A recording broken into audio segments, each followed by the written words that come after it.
ओम नमः शिवाय। रविवार त्रयोदशी रवि प्रदोष व्रत कथा।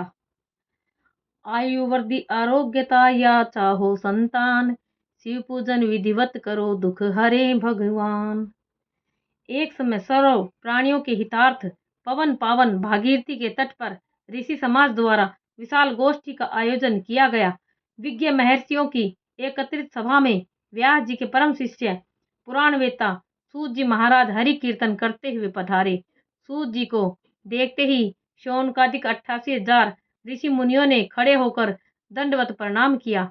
महाज्ञानी सूत जी ने भक्ति भाव से ऋषियों को हृदय से लगाया और आशीर्वाद दिया।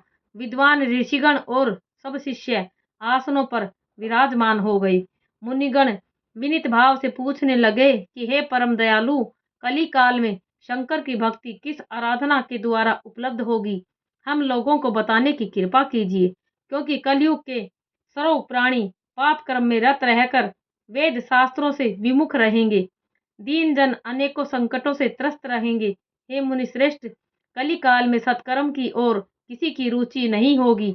जब पुण्य क्षीण हो जाएंगे तो मनुष्य की बुद्धि असत कर्मों की ओर खुद ब खुद प्रेरित होगी, जिससे दुर्विचारी पुरुष वंश सहित समाप्त हो जाएंगे। इस अखिल भूमंडल पर जो मनुष्य ज्ञानी होकर ज्ञान की शिक्षा नहीं देता, उस पर परम पिता परमेश्वर कभी भी प्रसन्न नहीं होते हैं। हे मामुने, ऐसा कौन सा उत्तम व्रत है जिससे मनवांछित फल की प्राप्ति होती हो? आप कृपा करके बतलाइए। ऐसा सुनकर दयालु हृदय श्री सूत जी कहने लगे कि हे श्रेष्ठ मुनियों तथा सोनक जी, आप धन्यवाद के पात्र हैं। आपके विचार सराहनीय हैं एवं प्रशंसनीय हैं। आप वैष्णव अग्रगण्य हैं, क्योंकि आपके हृदय में सदा परहित की भावना रहती है। इसलिए हे शौनकादि ऋषियों, सुनो, मैं उस व्रत को तुमसे कहता हूँ जिसके करने से सब पाप नष्ट हो जाते हैं। धन वृद्धि कारक, दुख विनाशक, सुख प्राप्त कराने वाला, संतान को देने वाला, मनवांछित फल प्राप्ति कराने वाला यह व्रत तुमको सुनाता हूँ, जो किसी समय भगवान शंकर ने सती जी को सुनाया था, और उनसे प्राप्त यह परम श्रेष्ठ उपदेश मेरे पूज्य गुरु जी ने मुझे सुनाया था, जिसे आपको समय पाकर शुभ बेला में मैं सुनाता हूँ। बोलो उमापति शंकर भगवान की जय। सूत जी कहने लगे कि आयु वृद्धि स्वास्थ्य लाभ हेतु त्रयोदशी का व्रत करें। इसकी विधि इस प्रकार है।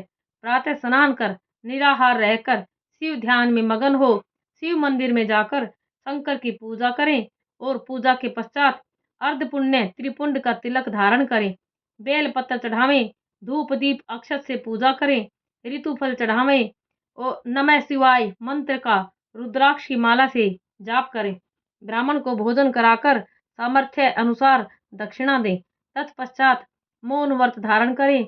व्रती को सत्य भाषण करना आवश्यक है। हवन आहुति भी देनी चाहिए। मंत्र ओम ह्रीं क्लीं नमः शिवाय स्वाहा से आहुति देनी चाहिए। इससे अभिष्ट फल की प्राप्ति होती है। व्रती मनुष्य पृथ्वी पर शयन करे, एक बार भोजन करे और इससे सर्व कार्य सिद्ध होते हैं।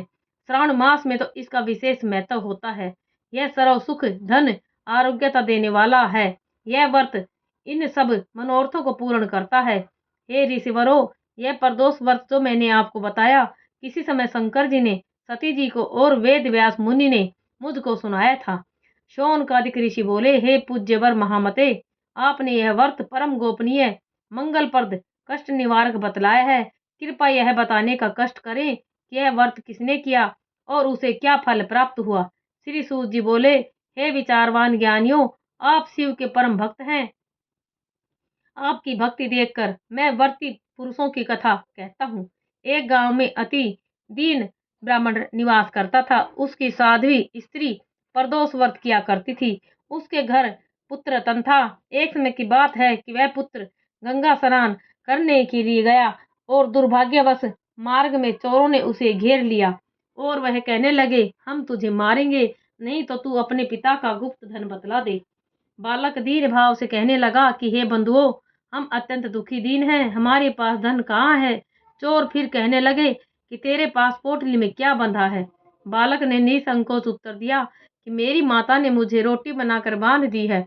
दूसरा चोर बोला, भाई, यह तो अति दीन दुखी हृदय है, इसे छोड़िए। बालक इतनी बात सुनकर वहां से प्रस्थान करने लगा और एक नगर में पहुंचा। नगर के पास एक बरगद का पेड़ था। बालक थककर वहां बैठ गया और वृक्ष की छाया में सो गया।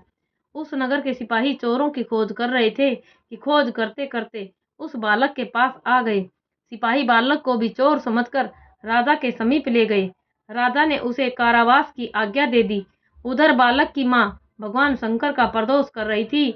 उसी रात्रि राजा को सौपन हुआ कि यह बालक चोर नहीं है, प्रातःकाल ही छोड़ दो, नहीं तो आपका राज्य वैभव सब शीघ्र ही नष्ट हो जाएगा। रात्रि समाप्त होने पर राजा ने उस बालक से सारा वृतांत पूछा। बालक ने सारा वृतांत कह सुनाया। वृतांत सुनकर राजा ने सिपाही भेजकर बालक के माता पिता को पकड़वाकर बुला लिया। राजा ने उन्हें जब भयभीत देखा तो कहा कि तुम भय मत करो, तुम्हारा बालक निर्दोष है। हम तुम्हारी दरिद्रता देखकर 5 गांव दान में देते हैं। शिव की दया से ब्राह्मण परिवार अब आनंद से रहने लगा। इस प्रकार जो कोई इस व्रत को करता है उसे आनंद की प्राप्ति होती है। शौनकादिक ऋषि बोले कि हे दयालु, कृपा करके अब आप सोम त्रयोदशी प्रदोष का व्रत सुनाइए। ओम नमः शिवाय।